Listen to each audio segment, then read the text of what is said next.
Bueno, pues muchas gracias por venir. Muy buenas tardes a todos y a todas.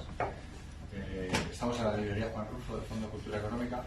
Este mes de enero, el mes del año, está dedicado a nuestra editorial del mes, es Cuadernos del Laberinto. Y por ese motivo, entre muchos otros, estamos hoy presentando Archipiélago 988 con sus 7 autores, ¿verdad? No falta ninguno. Estamos muy contentos de que estéis aquí con nosotros y de que estéis todos vosotros aquí en esta fantástica tarde, y espero que disfrutéis mucho de la tarde. Sin más, cedo la palabra a Alicia Ares, editora de Cuadernos del Laberinto. Muchas gracias, Pablo. Muchas gracias sobre todo a la librería Juan Rulfo por acogernos y por habernos nombrado editorial del mes, que es un honor enorme, y para nosotros es una editorial independiente, es algo muy, muy importante. Estamos presentando hoy un libro al que yo tengo muchísimo cariño, que se llama Archipiélago 988, un libro que está escrito por 7 autores, a los que agradezco muchísimo que estén aquí todos, no paso lista, pero sí, están todos, y que además está funcionando muy bien, porque como ven ustedes ya está por ahí rondando la segunda edición, que es algo que en España tiene mucho mérito, porque ya saben que no se sabe por qué el mercado comercial de los libros en España, el relato es un género que no suele estar muy valorado y comercialmente está como un poco denostado. Pero este libro, Archipiélago 988, ha venido a demostrar que hay nuevas vías para los relatos en España. De hecho, quiero leer una frase que salía en un periódico que decía que Archipiélago 988 es no solo uno de los mejores libros de relatos escritos en España en los últimos años, es además un libro contundente y profundo que juega con el lector, que le engatusa y deleita mediante altas dosis de una personalísima sensibilidad. O sea que la cosa va bien. Va bien. Quiero destacar algo muy importante, que es la colaboración de Diego Martínez para la cubierta y para las solapas, estas fotografías tan maravillosas. Es un fotógrafo con mucho renombre, y además que encajaba perfectamente en la edición del libro.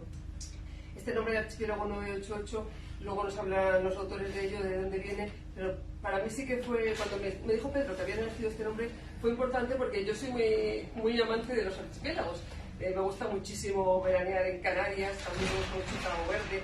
Entonces, viajo mucho a los archipiélagos porque en unas cuantas islas puedes encontrar muy distintos paisajes, muchas variedades de estilo de arquitectura, de paisaje, etc. Y en el archipiélago quizá lo que encontramos en este libro es eso, son 7 autores diferentes, 7 estilos de tomarse la literatura en serio, pero desde su forma vital, que es muy diferente en todos ellos.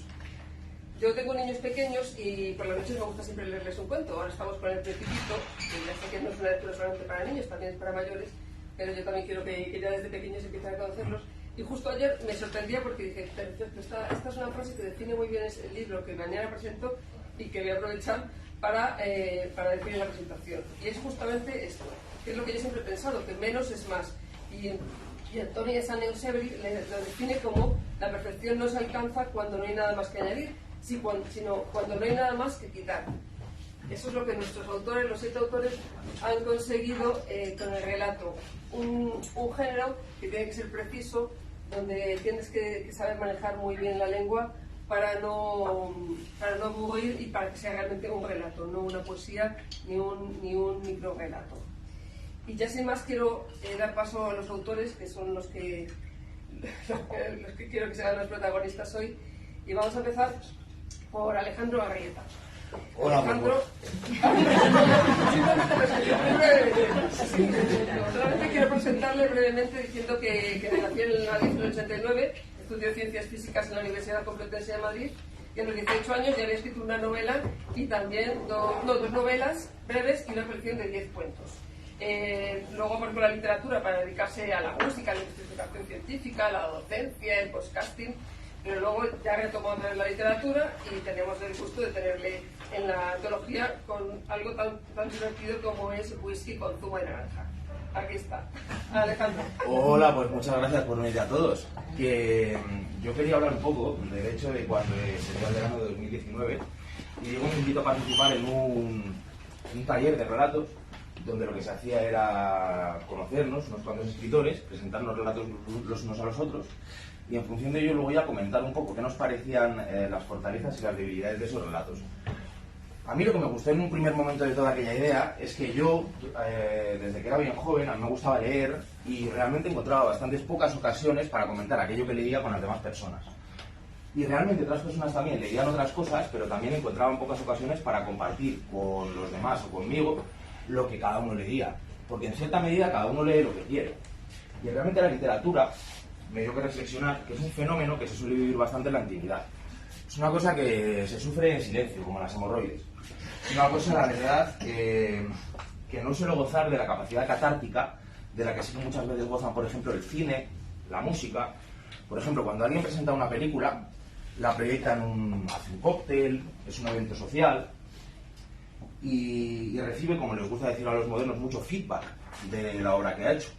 O cuando se acontece un concierto, suele ser un fenómeno colectivo, suele ser una experiencia social. Entonces, en ese sentido, yo ya desde hacía bastante tiempo pensaba que a la literatura le faltaba ese componente social, ese componente de compartir lo que uno lee, compartir lo que uno hace.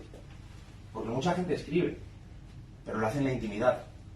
Y muchas veces ni siquiera le muestra a los demás lo que escribe.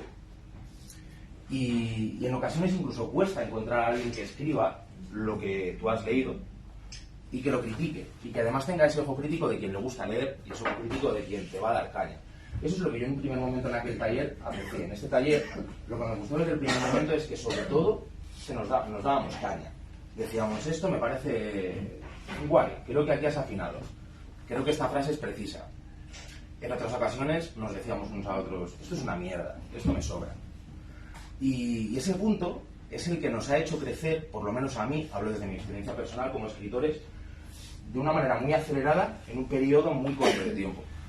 Y creo que realmente la literatura debería vivirse más de manera colectiva. Creo que la literatura debería ser algo más...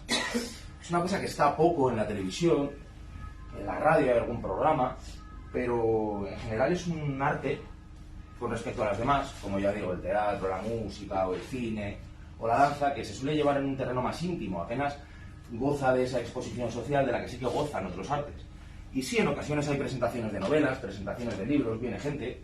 Cuando hay escritores famosos que presentan la Feria del Libro, pues largas colas se forman y muchísima gente acude como groupies en masa y se forman colas kilométricas. Recuerdo en la Feria del Libro, no fue nuestro caso, pero había colas kilométricas dando la vuelta a un montón de casetas y en ese sentido sí que yo me satisfacía para mí mismo diciendo, joder, realmente esto mueve gente, esto produce emociones, esto provoca siento repetirme, cierta catarsis colectiva. Y eso es lo que en un principio aprecié de este taller, el hecho de poder juntarme con mis queridas compañeras y decir, bueno, a ver, ¿qué es esto? ¿Qué escribimos? ¿Tú qué haces? ¿Qué te gusta? ¿Qué no te gusta? ¿Te parece bien lo que he hecho? ¿No? Y por eso valoro muchísimo este círculo de personas que nos hemos juntado aquí y que todo ya ha cristalizado en este libro, porque me parece un bellísimo broche a una trayectoria de unos años donde hemos compartido mucha literatura y me parece que es perfecto para condensar la esencia del taller. Escritores, cada uno de su padre y de su madre, con un montón de relatos, súper distintos todos entre sí y refleja la esencia un poco de lo que somos, un grupo heterogéneo de personas que amamos la literatura y que sobre todo lo que nos gusta es compartir lo que hacemos y lo que nos gusta. Y por eso gracias Alicia y gracias a vosotros por estos bellísimos momentos y larga vida a la literatura y larga vida a nuestro taller. Gracias.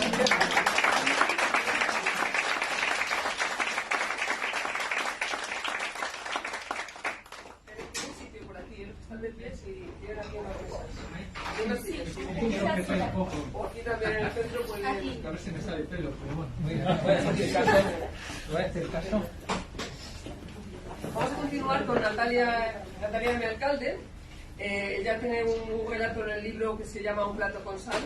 Ella nació en Guanajuato, en México, en 1992, es licenciada en Lenguas Modernas y Gestión Cultural y en Estudios de Museos en la Universidad de Ámsterdam. Ha participado en diferentes en diferentes centros culturales, educativos como gestora cultural, destacando la Fundación Juan March, el Instituto Libre de Enseñanza o la Galería del Uffizi en Florencia. Hace poco ha dado el pelotazo en la literatura con la novela negra de Lidio, editada también en Cuadernos del Laberinto, y que está teniendo unas críticas estupendas porque ha entroncado la novela mexicana con un ambiente esotérico. Así que también es una obra que recomiendo a ustedes. Natalia, por favor. Pues yo quería hablarles sobre todo de por qué relato, porque como decía Alejandro anteriormente, nos reunimos por lo menos una vez al mes, más o menos, intentamos ser constantes en nuestras reuniones, encontrar huecos algún sábado para que todos nos podamos ver, y en cada una de estas reuniones, con una semana de anterioridad más o menos, enviamos cada uno un relato. Pero ¿por qué ese género? ¿No? Muchas veces, como comentaba Alicia anteriormente, el relato va perdiendo popularidad, sobre todo en el mercado editorial, porque la gente cuando llega a una librería piensa en comprarse novelas, por lo regular. Y me he encontrado incluso también con comentarios, como cuando comento en un grupo de personas de, sí, es un libro de cuentos. No falta el que me dice, infantiles, ¿no? Es lo típico que se viene a la cabeza cuando pensamos en el cuento. Y no, eso probablemente es porque ha perdido el lugar que tenía antes debido a la popularidad de la novela. Pero yo creo que tenemos que aprender a valorar el relato como algo muy distinto a la novela, finalmente. Cortázar hace una comparación que a mí me encanta en una de sus clases magistrales que dio en Cuba sobre literatura, y él explica que la novela es probablemente una película que utiliza muchísimos componentes diferentes para construir una trama bien compleja, y el relato es una fotografía. Existen limitaciones diferentes, y la limitación principal del relato es la extensión. En Francia, ya directamente, cuando un relato se excede de las 20 páginas, se le llama nouvelle, ¿no? Entonces aquí sabemos por anterioridad, o sea, desde el principio, desde que nos sentamos a escribir, que tenemos que ser breves, pero contundentes. Y eso es muy importante. En la novela, esto es algo que me dijo Pedro y se me quedó grabado para siempre, porque decimos muchas cosas en el taller que se te quedan y ya no hay quien las borre y se permanecen al momento de continuar creando, ¿no? Que la novela la puedes empezar como quieras. A lo mejor puedes empezar con muchísima descripción, con elementos, no sé, más, con metáforas, adornando el lenguaje. El cuento tiene que empezar con un gancho fuerte, porque está hecho para ser leído de una sentada, ¿no? A lo mejor la novela te la lees en 1, 10, 50 tiempos, el cuento en 1. Te sientas, abres, y así como lo abriste, tienes que terminar de leer esas páginas, lo cierras, y ahí es donde está la magia del cuento.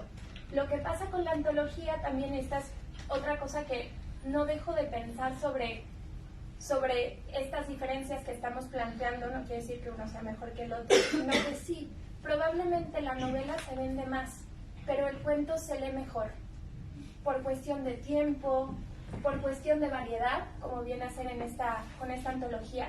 Tenemos a 7 autores diferentes, si nos cansamos de uno tenemos otro. Si nos cansamos de un tema, podemos explorar otros temas completamente diferentes. Si un día nos sentimos con ganas de leer algo específico, leemos eso, y si otro día tenemos ganas de leer algo un poco más gracioso o lo que sea, nos vamos a ese otro tema. Entonces, es un libro que te ofrece versatilidad en cuanto a lo que quieres leer, en cuanto a cómo te sientes, y que no tiene que tener un orden específico. Y esa es una de las gracias de los libros de relatos, ¿no? Y que al final hay que verle también ese gusto, o sea, no hay que olvidarnos del valor que tiene el relato. Y volviendo a Cortázar, y con lo que cerraría, él decía que si la literatura fuera como una contienda de boxeo, la novela ganaría por puntos, porque te empieza a golpear y ya te vas mareando y cada vez más hasta que te caes, pero el relato gana por knockout. Así que espero que se lleven muchos knockouts con nuestros cuentos.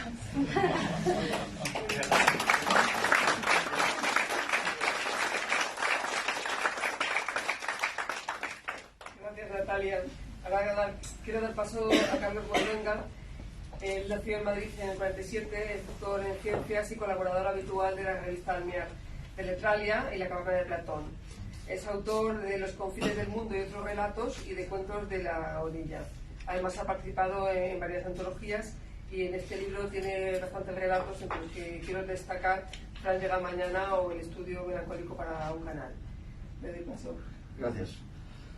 Muchas gracias, Alicia. Buenas tardes y es un placer estar aquí con todos vosotros y compartir este espacio para hablar un poco de nuestras cosas y nuestro libro. A mí me gustaría hablar muy brevemente, porque no disponemos de más tiempo, de cuál es la razón o cuáles son los motivos que a mí me llevan a escribir, qué es lo que busco yo en la literatura. Pues yo creo que en primer lugar lo que me atrae de la literatura es lo mismo que me atrae de la lectura. Es ese poder verdaderamente prodigioso de la palabra para crear realidades y significados. Y ya en un sentido, podríamos decir, más personal, lo que me atrae de escribir es el aspecto de aventura, lo que tiene el escribir de aventura. ¿Aventura por qué? Pues porque a mí me parece que lo que llamamos realidad, bien sea la realidad interior de cada uno de nosotros o la realidad exterior, eso que llamamos mundo, contiene mucho más de lo que nos hemos acostumbrado a creer. Por eso yo creo que lo de escribir solamente adquiere un verdadero sentido si se entiende como un desafío, como un continuo arriesgarse a no dar con lo que se busca. Y de hecho incluso el riesgo del fracaso, cuando empiezas a escribir, no sabes si vas a conseguir llegar al final de lo que pretendes o no, o te vas a quedar por el camino y vas a tener que desistir. El riesgo del fracaso creo que es un estímulo más para lanzarse a ese viaje extraordinario, esa exploración, ese viaje de exploración en el que lo que estás buscando es las formas y modos de presentar, de dar forma y transmitir a los demás con palabras que puedan entender una parte de ese mundo difuso, inmaterial, que forma parte de uno mismo. Y claro, ahí, si estamos hablando de encontrar palabras que los demás puedan entender, que nos puedan entender, nos encontramos con que tenemos que luchar con el lenguaje. Nos encontramos con que tenemos que ver de qué manera utilizamos el lenguaje para lograr todo esto. Pelearnos con el lenguaje. Resulta que el lenguaje tiene dos aspectos. Un aspecto absolutamente positivo. El lenguaje nos permite comunicarnos, nos permite conocer experiencias de otras personas que han registrado sus pensamientos o sus conocimientos y nos permite naturalmente acceder a ese inmenso tesoro que constituye la palabra escrita, la cultura registrada en forma de escritura. Pero el lenguaje también supone una limitación. Supone una limitación que se nos viene encima desde el primer momento, desde el momento en que nacemos. Y eso es así porque se nos impone en cierto modo a través del lenguaje una manera de mirar a la realidad, de entender la realidad.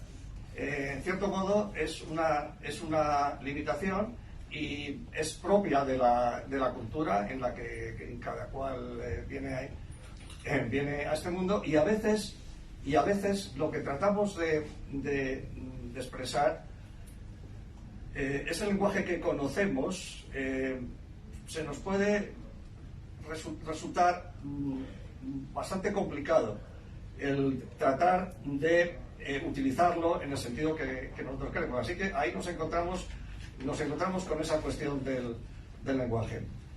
En cualquier caso, está claro que escribir es una forma de comunicarse. Es cierto que hay personas que escriben para sí mismas, para guardar lo que escriben en un cajón. No es ese nuestro caso. Nosotros, al escribir, lo que pretendemos es comunicarnos, es dar a conocer lo que escribimos. Es una forma también de entendernos a nosotros mismos a través de esa búsqueda de comunicación con los demás. Claro, esto hay distintas formas entonces de entender cómo se lleva a cabo cómo se puede tener éxito y cómo se puede lograr esa comunicación, y cada uno tiene su opinión y su forma de ponerlo en práctica, lo cual explica las muy diversas formas de entender la experiencia literaria y situarse frente a la realidad que existen en el mundo de la literatura. Y dicho sea de paso, creo que este libro que estamos presentando es una buena muestra de ello. Estamos hablando de comunicación, estamos hablando entonces también de una relación de la persona, cada uno de nosotros que escribe, con sus lectores, porque nosotros queremos comunicarlo. Entonces, ¿qué papel juega el lector en todo esto? Aquí se trata de una persona que quiere comunicar y de otra que va a recibir la comunicación. El lector es un elemento pasivo en este proceso. Es alguien a quien se le da algo ya terminado y que lo va asimilando a través de un carril ya establecido por el autor del relato, de la novela, de lo que sea, y se lo encuentra ya hecho. En mi opinión, y en lo que a mí respecta, y en los motivos que yo tengo para escribir, nada más lejos de la realidad. Yo creo que al lector le corresponde el buscar significados, el bucear en lo que para él significa lo que está leyendo, y llegar de esta manera a una decisión sobre el significado último de la narración. O dicho en otras palabras, en mi opinión, el lector debe convertirse él mismo en creador. Este es un tema muy interesante que daría para hablar mucho. Lo que pasa es que no podemos hacerlo en este momento, y es algo que en los talleres a los que se han referido mis compañeros sale a repetir con bastante frecuencia. Y eso es así porque muchas veces los relatos que presentamos a lo largo de el contraste de opiniones entre nosotros se convierten en muchos relatos. Esto es así porque cada persona que a veces que lee algo hace su propia construcción y su propia creación. Y yo creo que esto es un aspecto verdaderamente maravilloso de la literatura. La literatura no es algo que hace una persona de manera aislada y se lo entrega a los demás, sino que, al menos, si se quiere entender así, es un proceso en el cual estás invitando a otras personas a intervenir en la creación y a llegar a sus propias conclusiones. Bueno, yo creo que estáis de acuerdo en que son temas casi inagotables, de los que se podría estar hablando muchísimo tiempo. Yo me contento con dejarlos esbozados, porque no podemos disponer de tiempo para más. Y nada más, daros las gracias otra vez por estar aquí, y es un placer estar con vosotros.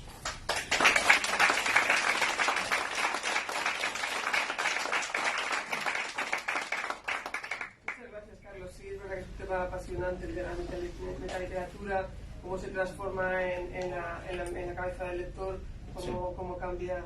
De manera que el lector se convierte en creador también. Efectivamente, es un tema apasionante. Sí. Ahora vamos a dar paso a Diego Kindler, que nació en Madrid también en el 84, es lingüista y traductor, y ya ha publicado una novela que se titula El tablero de Parchís. En el libro tiene varios relatos, destacamos el Apocalipsis, o uno que tiene un título maravilloso, que es Cómo alcanzar el éxito editorial. Ahora mismo está viviendo en Guinea y ha venido expreso para la presentación, cosa que le agradezco mucho. Diego. Gracias, bueno, gracias a todos por venir. Gracias a Carlos por esa exposición. Cuando leáis el libro, si no lo habéis leído ya, os daréis cuenta de que la personalidad de cada uno de nosotros se cristaliza, ¿no?, en los cuentos. Y bueno, creo que Carlos ha hecho su mejor presentación de sí mismo y de los cuentos con su reflexión sobre la literatura. Yo voy a continuar con esa reflexión, pero yo voy a intentar ser un poco más prosaico, un poco más gamberro. Bueno, yo viví en Suecia muchos años, y quizá la única cosa que he hecho de menos de ahí era la ceremonia del Nobel. Yo tenía la oportunidad de ir a los coloquios que daban los ganadores del Nobel, y entonces en una de esas me encontré con Vargas Llosa. Años después me lo encontré en mi barrio andando en chándal, pero en aquellas estaba de frac. Y dijo que en una conversación con Octavio Paz, Vargas Llosa decía que la literatura es como un matrimonio al que hay que honrar y hay que trabajar día tras día y hay que sembrar y luego cultivar. Y Octavio Paz decía que no, que la literatura es un amante a la que uno acude cuando no puede más. Bueno, y en esta divergencia, que tiene poco que ver con lo de la comunicación y la creación, yo me quiero identificar con lo que decía Octavio Paz. Para mí, yo llego a la literatura, o llego más bien a escribir, al cuento, porque no aguanto más, porque tengo que salir, tengo que hacer algo, tengo que expresarme. Siempre me habían dicho, ¿por qué no lo escribes? ¿Por qué no lo pones por escrito? Porque yo siempre escribo tantas cosas. Y un día, resulta que estaba en Suecia, en una casa de troncos, en una isla, en un sitio muy tipo Filantro, ¿vale? Para que nos entendamos. Pero era horrible. La soledad, el aburrimiento, la nada, la absoluta nada.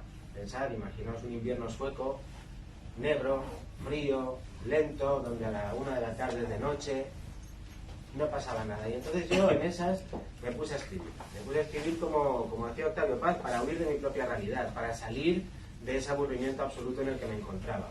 Y ahí fue cuando escribí el cuento que acaba de mencionar Alicia, la editora, el de cómo alcanzar el éxito en el mundo editorial. Fue mi primer cuento, lo primero que escribí.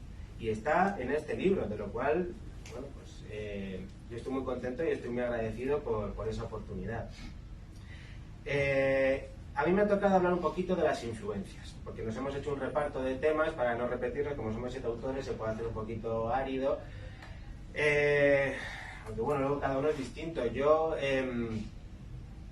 mí me gusta mucho, será posible, Eduardo Mendoza, me gusta mucho Dostoyevsky, me gusta mucho Tolstoy y tal. Y entonces yo recordé también una vez que estaba leyendo una entrevista que le habían hecho a Juan Carlos Onetti, que él decía, el uruguayo, cuando estaba perseguido y estaba escondido, él estaba en un sótano y se pasó 8 meses en un nicho oscuro, y entonces lo único que hacía era escribir para salir precisamente de ese encierro y de esa prisión en la que estaba confinado. Y a mí eso me inspiró bastante para empezar a escribir y para luego ya desarrollar otra serie de cosas. Luego descubrí que la literatura, además de ser una amante con la que te puedes ir cuando no puedes más, también es un exorcismo. También vale para conjurar todos los demonios de uno, para matarlos, para luchar contra uno mismo, para dejarse en ridículo, para bucear y profundizar y buscar lo peor que uno tiene y sacarlo y por lo menos mostrarlo, ¿no? Yo creo que la literatura no se puede clasificar, no es una cosa. Yo creo que la literatura para cada uno es una cosa diferente. Y os he contado lo que es para mí, lo que era para Octavio Paz, lo que era para Vargas Llosa, lo que era para Juan Carlos Onetti. Habéis oído la reflexión de Carlos, seguiremos hablando del asunto, pero bueno, no quiero aburriros más. Los que no hayáis leído el libro y lo penséis leer, acordaos de esta charla, espero que os guste mucho. Los que la habéis leído ya, pues muchísimas gracias. Y eso es todo.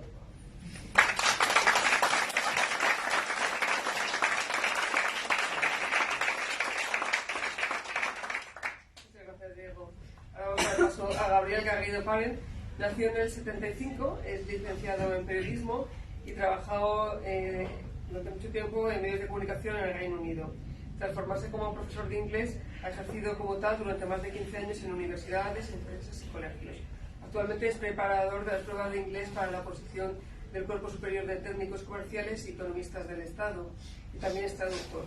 Además ha publicado varios cuentos en revistas y en el libro podemos destacar relatos como, por ejemplo, En nada adentro o Noche Lobo.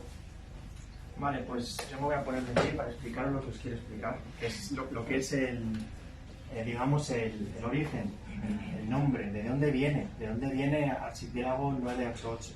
Pero primero os quiero preguntar a vosotros, si vosotros tenéis alguna idea. No vale decir nada si sabéis algo, ¿eh? Si sabéis algo, no digáis nada. A ver, decidme. ¿De dónde creéis que viene el nombre? Lo sé, porque lo he leído. Vale, ¿alguna idea más? Vosotros tampoco podéis decir nada. Venga, decid algo que os ocurra. ¿De dónde creéis que puede venir Archipiélago 988? ¿De dónde creéis que...? 988 trozos de algo que forman un conjunto o algo así. Podría ser, ¿alguna idea más? Coordenadas de los minutos somos. Podría ser también. ¿Alguna idea más? Algún símil con Fahrenheit 4 del libro. Bien, veo que la imaginación va aquí. Me gusta, más. Creo que la explicación a lo mejor hasta os decepciona un poco, ¿eh?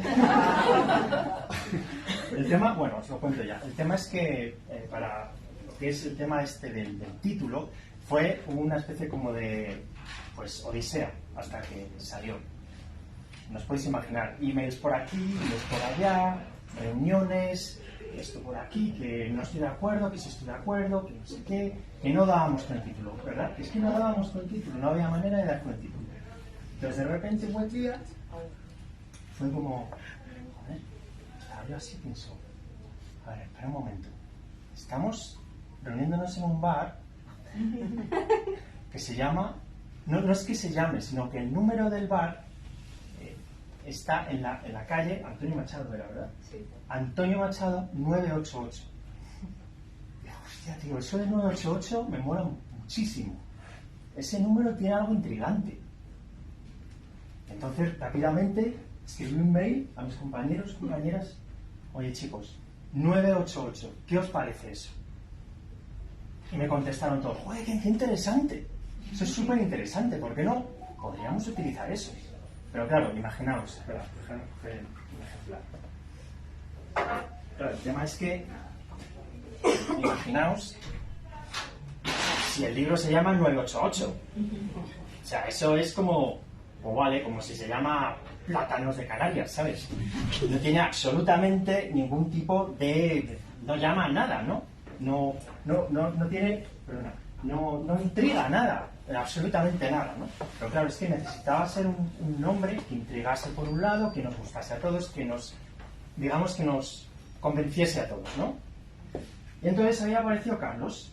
Carlos llegó a una reunión y dijo, oye, ¿y por qué no decimos Archipiélago 988? Fue como, ¡pum! Todos hicimos, ¡pum! Ahí está, ese es el nombre, Archipiélago 988. Y se nos quedó totalmente en la cabeza como solución perfecta. Entonces, ¿por qué? Porque es que archipiélago lo que quiere decir en realidad es el taller. Archipiélago es el taller al cual llegamos todos, nos gusta escribir, nos gusta compartir lo que escribimos, nos juntamos y ahí elaboramos nuestro proyecto juntos. Entonces de ahí viene en lo que es Archipiélago 988. ¿Os ha decepcionado o os ha parecido bien? Pero otra cosa que os quiero contar antes de terminar, porque soy muy curioso, ¿vale? Y entonces yo nunca he creído en la numerología, ¿vale? Pero esta mañana estaba así, oye, ¿por qué no busco? ¿Habéis oído hablar de lo del chat GPT este, que está ahora a tope? Pues he puesto en el chat de GPT, he puesto, ¿cuál es el significado del número 988? Esta mañana lo he hecho, ¿eh? Y ponía, en la numerología, el número 988 se puede descomponer en los números 9, 8 y 8. ChatGPT es muy inteligente. El número 9 representa la universalidad, la humanidad, la compasión y la luz interior. Pero la luz interior me encantó. Cuando leí luz interior dije, es que esto es el taller, ¿sabes? En esencia. ¿Vale? Y, espera, me he perdido así. El número 8 representa el equilibrio, la armonía, la autoridad y el poder. El número 8 aparece 2 veces, lo que significa que estas cualidades y energías vienen reforzadas. En resumen, el número 988 en la numerología podría simbolizar una fuerte conexión, ojo, una fuerte conexión con la humanidad, la compasión, el equilibrio, la armonía y el poder. Todo esto reforzado. Gracias por vuestra atención.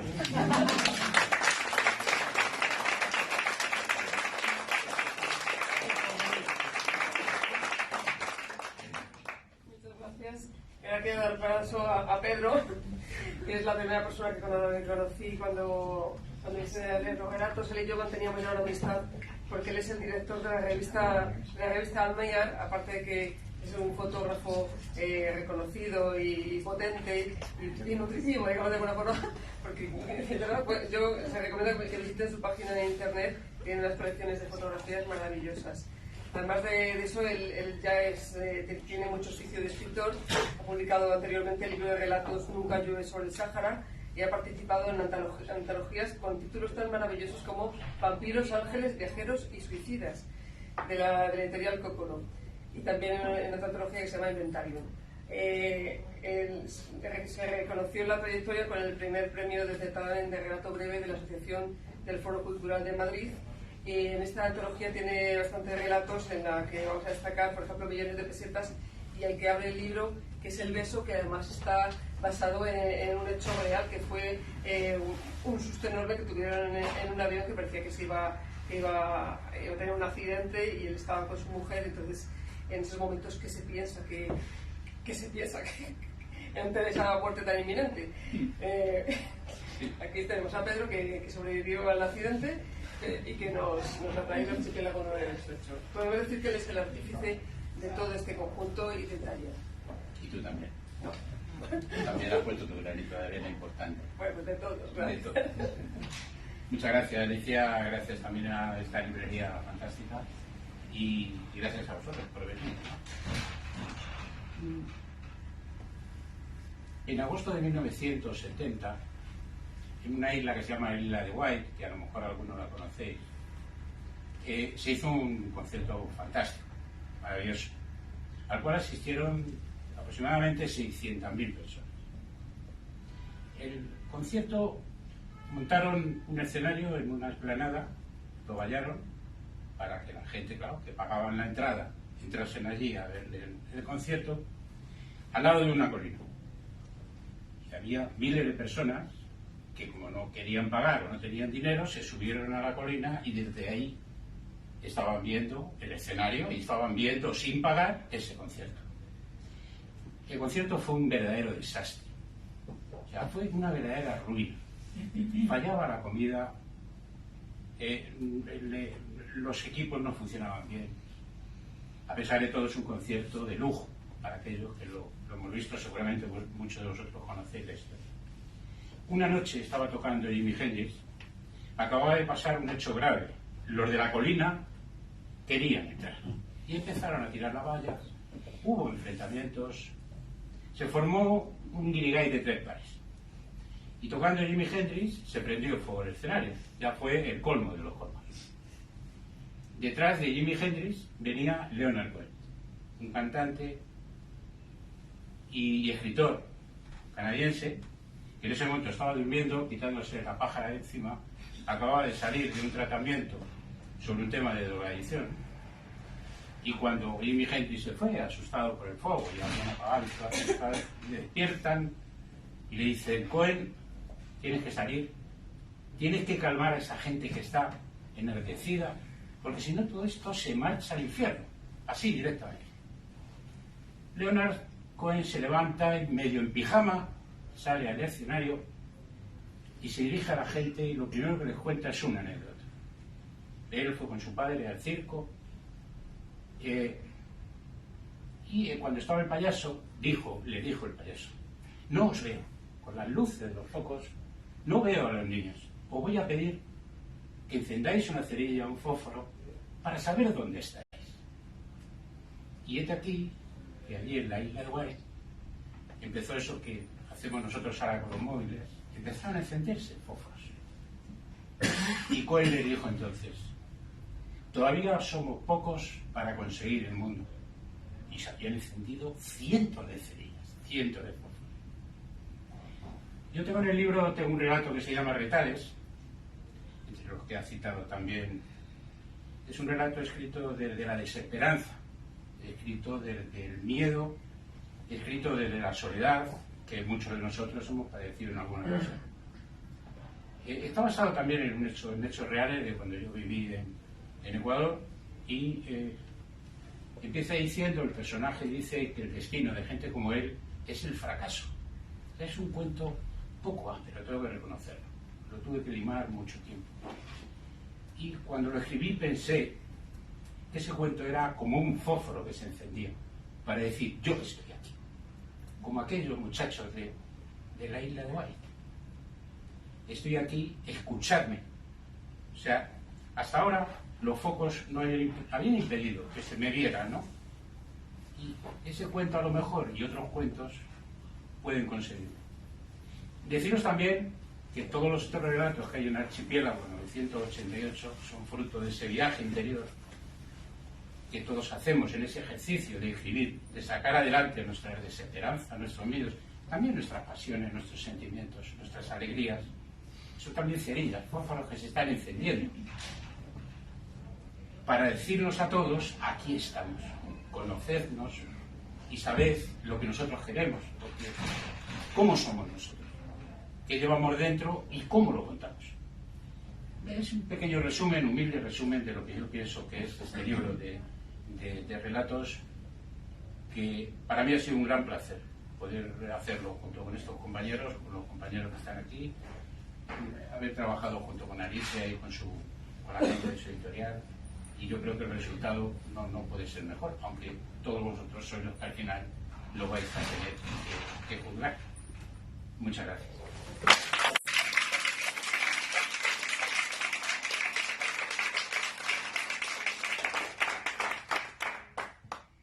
Y vamos a cerrar con Alicia Trujillo Aragón.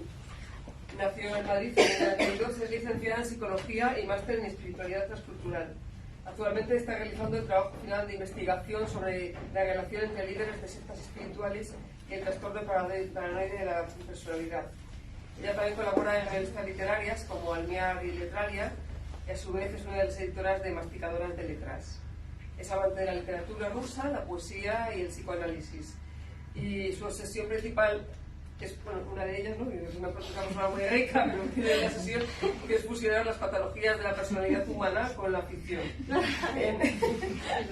De hecho, el relato que aparece en el libro, que se titula La manecilla en búsqueda, pues combina este tema de las sustancias químicas y los sueños y la búsqueda de una realidad que puede estar en muchos sitios.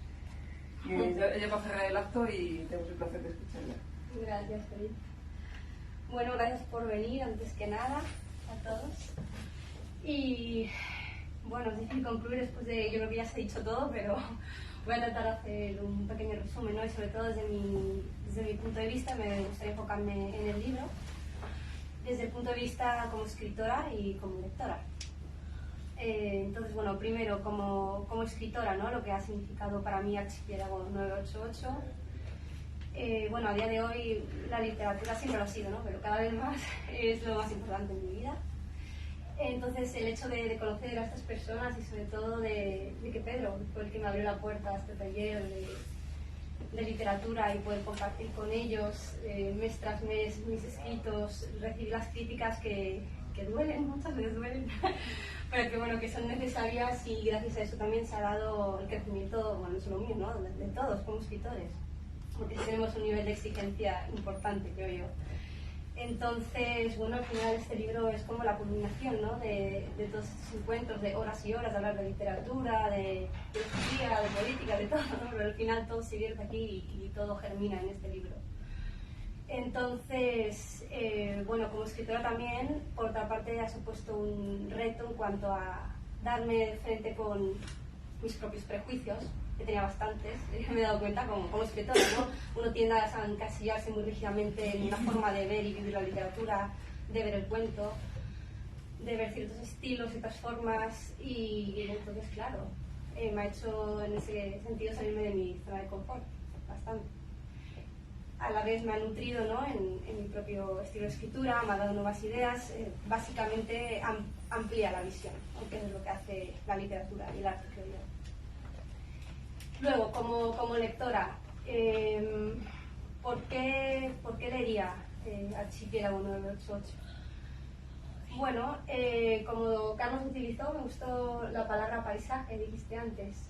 Yo siento que cada uno de nosotros, de los 7 autores, ofrece como es una ventana, ¿no? Al final, a un paisaje. Cada paisaje te habla, se comunica con el lector de cierta forma, te conmueve, te entristece, te enfurece. En el peor de los casos te deja indiferente, ¿no? Que también es una postura legítima.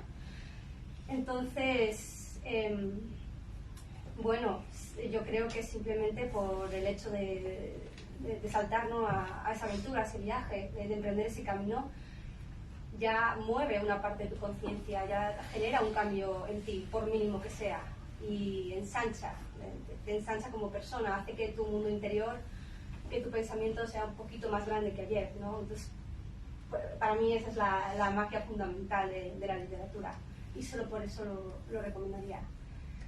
Luego, en última instancia, que yo creo que para mí es lo más importante, como dejándome fuera a mí, a Alicia y a los demás, como para vosotros, ¿por qué compraríais el libro?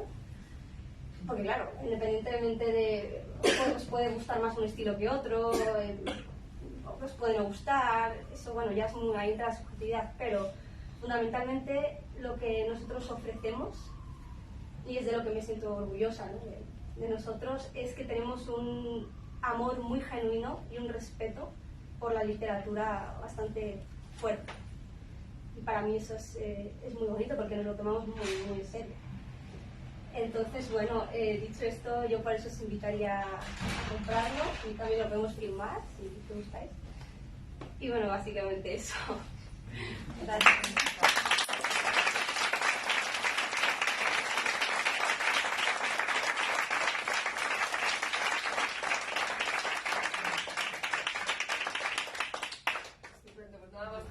Simplemente que si efectivamente quieren comprar el libro, lo tienen abajo y luego tendrán que asumir a que los autores se dediquen. Es así como hay que hacerlo. Gracias por su asistencia. A no ser que alguien quiera hacer alguna pregunta. Ya tenemos poco tiempo, pero algunas preguntas, si alguien quiere abrir una ronda de diálogo. Pues nada, entonces cerramos aquí el archipiélago. Gracias por todo.